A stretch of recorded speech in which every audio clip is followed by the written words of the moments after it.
Tuan-tuan dan puan hadirin pengunjung Pesta Bukan Antarabangsa Kuala Lumpur tahun 2026. Selamat datang kita ucapkan kepada semua selamat petang. Kita dah masuk jam 5 petang. Saya yakin dan percaya mungkin ada sebahagian daripada tuan-tuan dan puan telah pun berada di sini sejak pagi lagi. Dan kita dah masuk waktu petang. Mungkin boleh rehat-rehatkan dulu diri kan. Mana yang dah makan, dah solat. Kalau nak pergi surau, tuan-tuan, surau berada di tingkat 3. Dewan Tuan Razak tingkat 3 tu tuan-tuan turun terus ke hujung, insya-Allah akan berjumpa dengan surau. Bagi mereka yang baru saja tiba, kita ucapkan selamat datang, ahlan wa sahlan, bersinggah ke Ruai Pustaka Pembantu Ummah.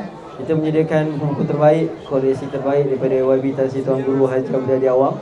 Dan tuan-tuan boleh tengok antara yang kita bawakan highlight bersempena dengan PBAKL tahun ini ialah Tafsir At-Tibyan. Tafsir At-Tibyan 30 juzuk lengkap, 15 jilid. Alhamdulillah, dengan kerjasama Yayasan Pembantu Ummah, kita berjaya terbitkan. Kita dah buka pre-order kepada semua pengunjung PBAKL yang nak dapatkan Tafsir At-Tibyan boleh singgah ke Ruai Pustaka Pembantu Ummah, insya-Allah. Pada petang ini kita akan ada satu sesi yang santai saja, bicara dengan adik mahasiswa kita, kira adik lah. Kita ni dah tak berapa nak adik sangat dah umur nak ke 30 ni. Allahuakbar. Kita hormati Sainid, selamat datang. Sainid sihat kita pakai mic ni. Jadi tuan-tuan dah, kalau okey tak boleh ganggu kan. Jadi insya-Allah kita rekan juga Ustaz Anid Jamaluddin yang datang ke Ruai Pustaka Pembantu Ummah. Terima kasih di atas sokongan yang diberikan. InsyaAllah untuk petang ni kita buat ringkas sahaja. Kita sekadar nak berkongsi, nak membedah buku dan juga pendapat lah daripada saudara Nik Badarain Zamri. Betul? Nik Muhammad Badarain. Nik Muhammad. Nik Muhammad Badarain Zamri. Presiden Kamis, merupakan mahasiswa di Universiti Islam Malaysia UIM Gombak dalam bidang usul fiqh. Fiqh usul fiqh. Fiqh usul fiqh di Fakulti IRK lah. Islamic Religion Knowledge, betul? Islamic Reveal Knowledge. Kita bukan budak UIA. Tapi Alhamdulillah, terima kasih kita ucapkan kepada saudara Nik di atas kesudian untuk singgah ke Ruai Pustaka Pembantu Ummah. Jadi kita terus sahaja kepada soalan yang ingin kita bincangkan bersama tu lah. Buku yang akan dikupas pada petang ni ialah buku Warkah Buat Anak Muda. Satu buku yang sebenarnya lama dah Tuan Guru lancarkan, saya kira pada tahun 2022 atau 2023 macam tu kita dah lancarkan buku ni. Jadi buku ni pun saudara ni miliki secara peribadi je tuan-tuan. Kita tak sempat sponsor, dia dah beli dulu dah buku tu.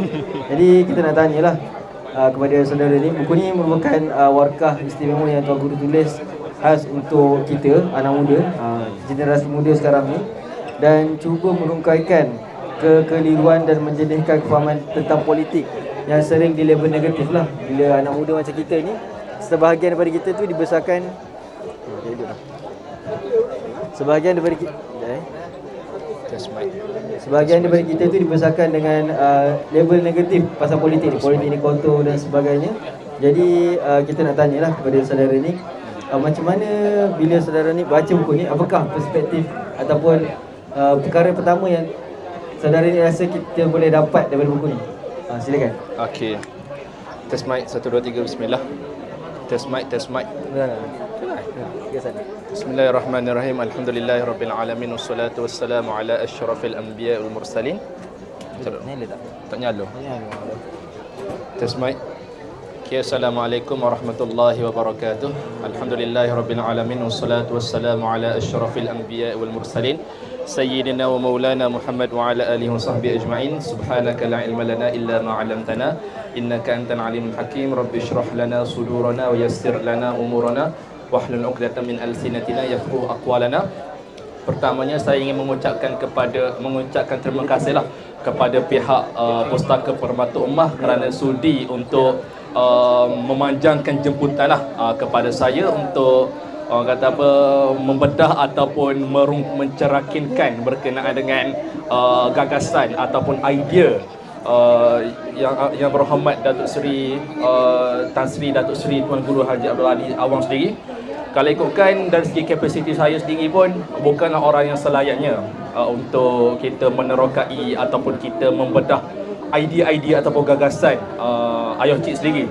Tapi ala kuliahnya kita cuba sedaya upaya yang boleh atas dasar kita ni ta'awun 'alal birri wat taqwa. Untuk kita ni kerjasama jugalah. Maknanya kita membantu juga dari segi menolong atas perkara-perkara yang baik, dan kita kata apa, fastabiqul khairat, untuk kita bekerja-kejaran juga untuk atas perkara-perkara kebaikan.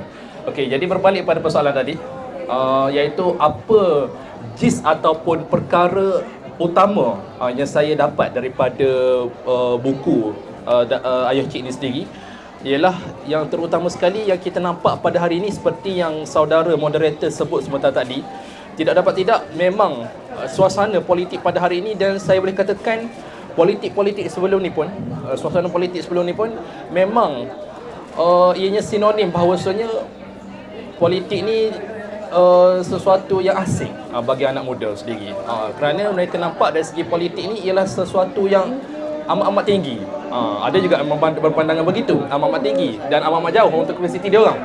Dan ada juga yang berpandangan bahawasanya politik yang selalu ataupun yang ditekankan oleh Ayah Cik sendiri dalam buku tersebut ialah bersifat kotor ataupun bersifat amat-amat orang kata apa, tiada hitam putih dalam politik itu sendiri. Jadi Ayah Cik ingin menekankan di dalam buku tersebut, buku Warkah untuk Anak Muda ni sendiri, ialah kita perlunya seruan kepada keperluan kita ni untuk kembali kepada politik dengan cara Islam, dan kewajipan ataupun mengapa kepentingan politik itu sendiri. Sebab kalau tak silap saya, Ayah Cik merungkaikan ataupun membahagikan buku Warkah untuk Anak Muda ini sendiri kepada 4 bahagian, dan Ayah Cik terlebih dahulu memberikan gambaran terlebih dahulu dalam bahagian yang pertama, iaitu politik berdasarkan wahyu. Sebab kalau kita lihat pada hari ini pun, kita terlalu banyak pendekatan ataupun ideologi politik itu, dan ideologi politik itu terkeluar ataupun diterbitkan berdasarkan kepada idea ataupun situasi masyarakat tersebut juga. Macam saya sendiri semesta ni ambil subjek political philosophy. Jadi semua falsafah-falsafah politik yang dikeluarkan oleh our scholars, ikulah scholars daripada Islam ataupun scholars daripada Barat ataupun scholars hatta daripada Greek sekalipun, Aristotle, Plato dan sebagainya, lebih kepada terbitnya idea mereka tu hasil daripada kesempitan yang mereka alami pada ketika waktu itu. Kesempitan yang mereka alami. Jadi dari segi kesempitan yang mereka alami itu atau ketidakpuashatian dari segi demografi politik yang berlaku, maka timbullah ideologi-ideologi yang menjadikan gagasan-gagasan politik mereka. Maka adanya tokoh-tokoh seperti Machiavelli, adanya tokoh-tokoh seperti Saint Augustine, adanya tokoh-tokoh, kalau tokoh Islam seperti Al-Mawardi, adanya tokoh-tokoh seperti Ibn Khaldun dan sebagainya.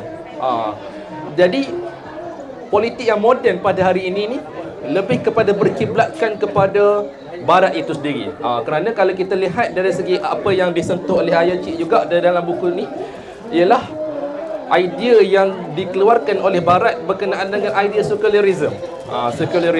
Jadi secularism ni lah wabak ataupun boleh dikatakan penyakit yang ada di dalam politik pada hari ini, iaitu politik yang tidak berpedoman kepada wahyu. Walaupun kalau kita lihat sejarah secularism itu sendiri, daripada Renaissance-nya, daripada zaman Enlightenment, pemisahan antara gereja dan juga sistem politik itu sendiri, ketidakpuashatian kepada sistem gereja yang amat-amat mengokong ataupun amat-amat menyekat dari segi perihal kehidupan manusia pada ketika itu. Jadi Barat mengaplikasikan di mana-mana juga sistem politik mereka berdasarkan secularism. Bahkan salah satu juga gagasan yang dibawa oleh Barat juga di dalam sistem politik moden juga, iaitu fit to all. Fit to all ni macam mana? Fit to all ni ialah sistem itu baik untuk aku, sistem tu juga baik untuk kamu. Jadi benda ni juga ianya membarah ke dalam sistem politik Islam juga pada hari ini. Sebab itulah perjuangan siasah ataupun perjuangan politik itu sebenarnya kita perlu difahamkan dari segi skop yang lebih luas ataupun skop siasat syariah itu sendiri. Dan itulah yang nak dibawa oleh Ayah Cik di dalam idea ni, di mana Ayah Cik membahagikan, kalau tak silap ana, minta izin dah.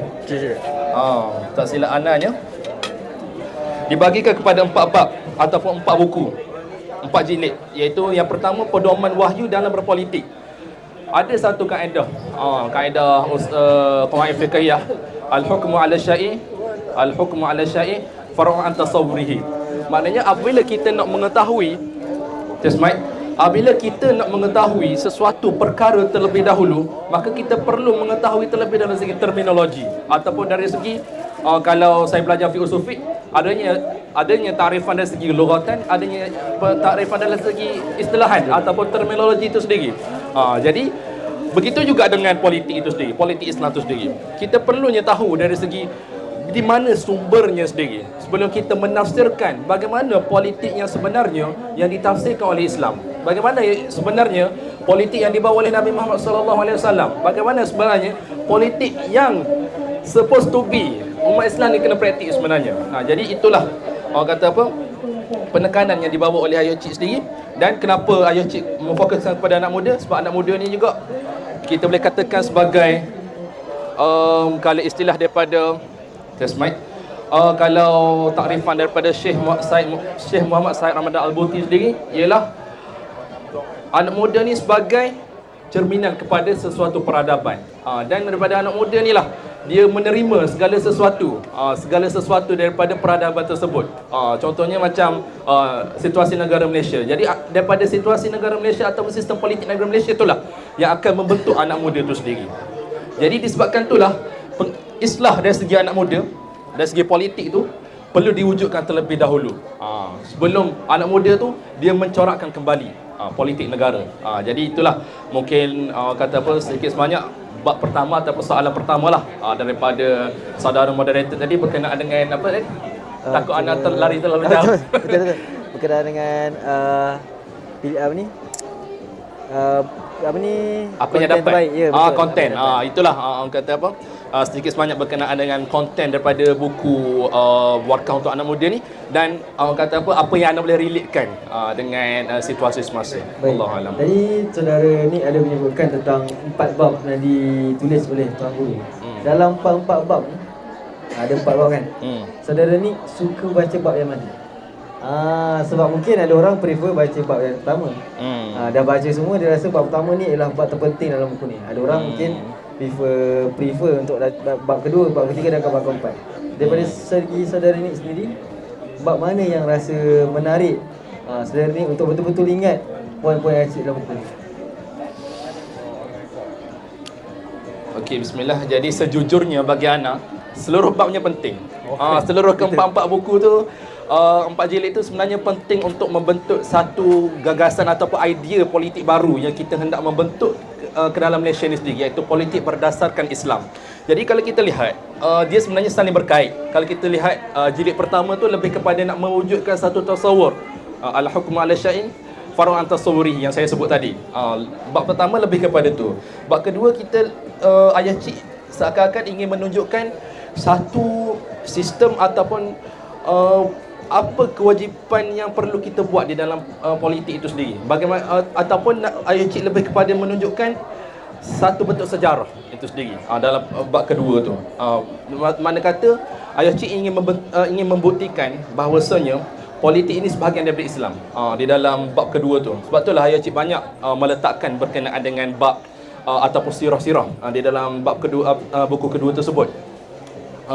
Adapun bab ketiga lebih kepada wabak dalam politik ataupun virus yang saya sebut tadilah berkenaan dengan secularism. Dan bab keempat lebih kepada kembali kepada politik Islam, iaitu islah dan tajdid. Dan saya perasannya bab keempat dan bab kedua ni dia related each other. Dia ada satu saling orang kata apa, hubungan yang sangat-sangat kuat antara bab jilid keempat dan jilid kedua tu. Cumanya kalau berbalik kepada soalan saudara moderator tadi, yang mana satu jilid mana satu yang memberikan orang kata apa, wow factor wow factor kepada saya sendiri, mungkin saya boleh katakan bab kedua lah, iaitu politik dakwah dan islah. Sebab kadang-kadang kalau kita lihat anak muda ni sendiri, dia nak kembali kepada politik yang bersih. Kalau kita lihat sendiri pada hari ini, kalau kita servis secara kata surface lah, secara ijmali kepada rakan-rakan saya sendiri, kalau saya tanya apa ciri-ciri yang dia orang nak dari segi pemimpin politik yang nak dibawa ataupun yang nak diangkat sebagai pemimpin negara, mereka jawab satu je, mudah je dia orang jawab, iaitu pemimpin yang bersih daripada rasuah. Pemimpin yang ada track record yang kemah, yang baik.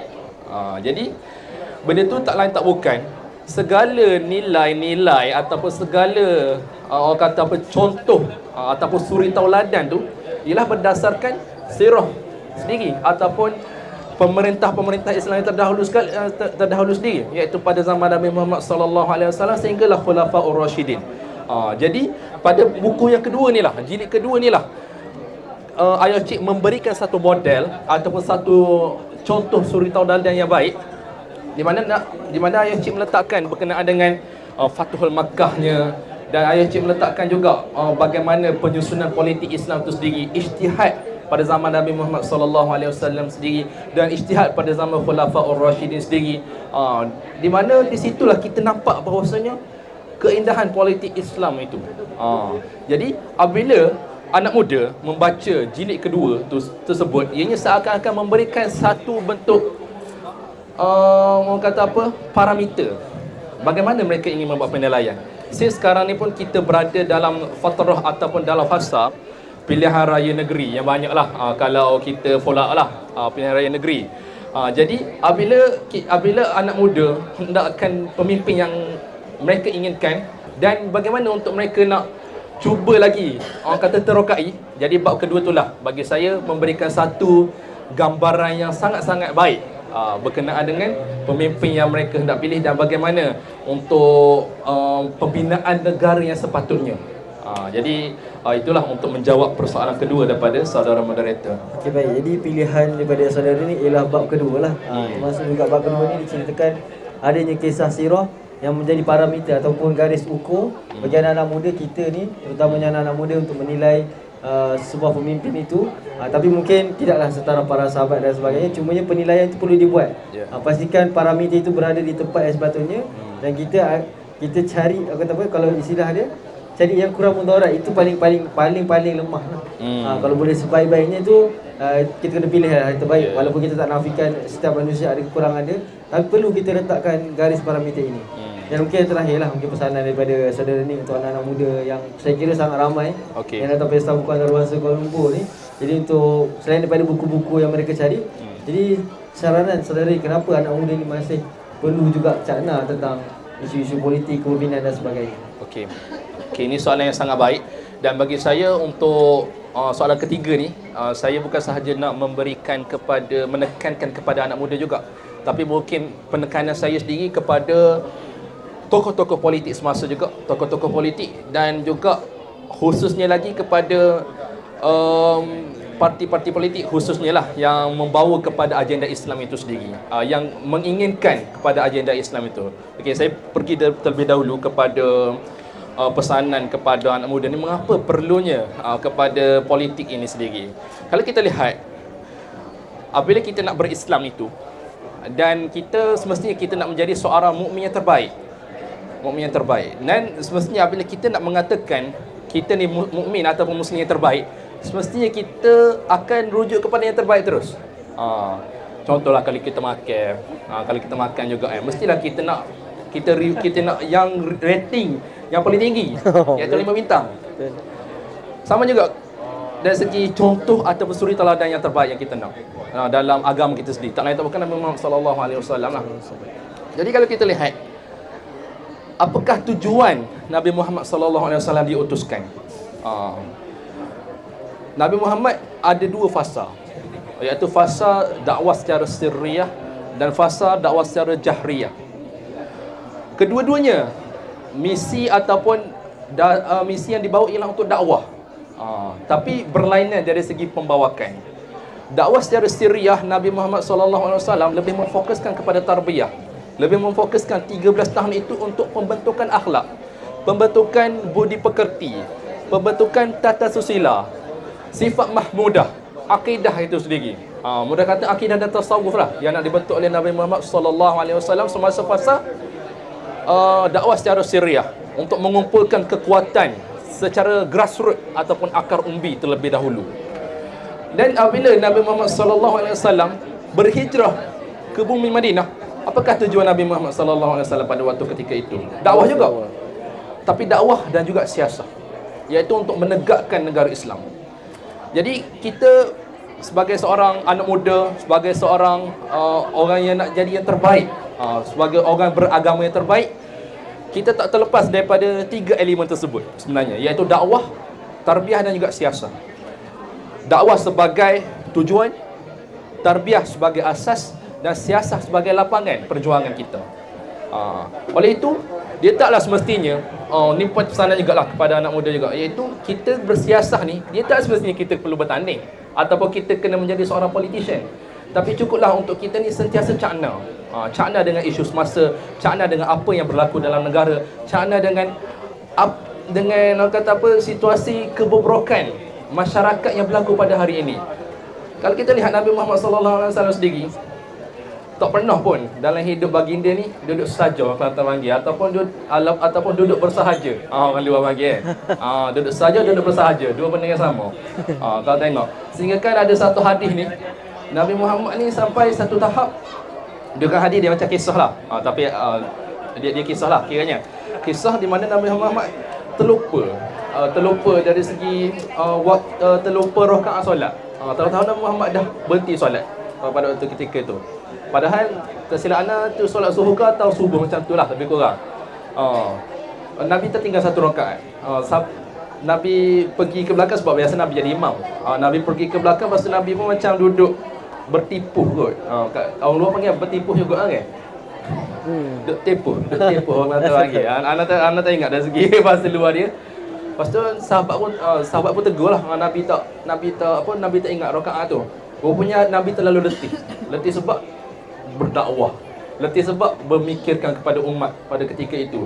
Jadi daripada kisah ni lah, ulama sebut, ada setengah ulama sebut, daripada kisah ni lah wujudnya pensyariatan sujud sahwi, dan juga tambah lebih-lebih sujud sahwi lah. Nak tengok satu lagi pensyariatan tapi lebih pasal sujud sahwi. Tapi nak sebutnya Nabi sendiri pun orang kata apa, 24/7 memikirkan berkenaan umat, memikirkan apa yang terbaik. Jadi tak dapat tidak, kita perlulah menjadikan Nabi Muhammad SAW lah sebagai role model kita, dan juga orang kata apa, mencontohi juga dari segi bagaimana perjuangan baginda yang tidak terlepas dalam kehidupan baginda ini berkenaan dakwah, tarbiyah dan siasah. Dakwah, tarbiyah, siasah, itulah orang kata apa, kitaran kehidupan Nabi Muhammad SAW sendiri. Dan itulah pesanan kepada anak muda. Dan yang kedua, pesanan kepada politician yang sekarang lah, yang kita lihat. Kalau kita lihat pada hari ini, dari segi kenapa anak muda ni menjauhi juga dari segi politik, ialah kerana wujudnya naratif politik itu kotor, politik ini cemang dan sebagainya lah. Jadi kenapa wujudnya antara sebab lah, dan Ana pun untuk berkongsi juga lah berkenaan dengan Ana sebelum ni ada buat berkenaan research juga berkenaan siasat syariah dan juga penerimaan anak muda terhadap politik ni. Salah satu sebab juga kenapa anak muda ni rasa exhausted dengan politik, kerana 24/7 sentiasa gaduh, sentiasa drama yang tidak berhenti dan sebagainya. Jadi bagi saya benda ni ialah satu sebab yang utama kenapa anak muda ni menjauhi dari segi politik itu. Padahal dia tak semestinya, macam saya sebut tadi, tidak semestinya anak muda ni perlu terjun ke dalam politik, tapi anak muda kena cakna. Tapi masalahnya nak cakna tu pun tak cakna dah pada awal lagi, sebab turn off dah dengan perangai-perangai politician yang kata apa, yang diistilahkan sebagai dinosaur generation ni sendiri.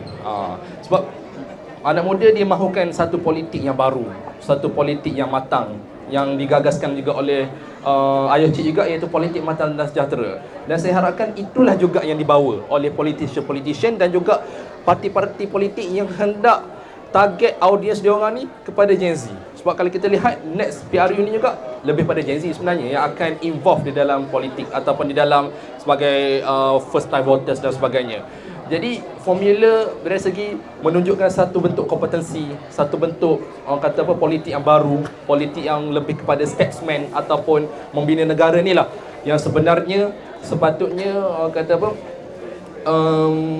diutamakan ataupun diutarakan.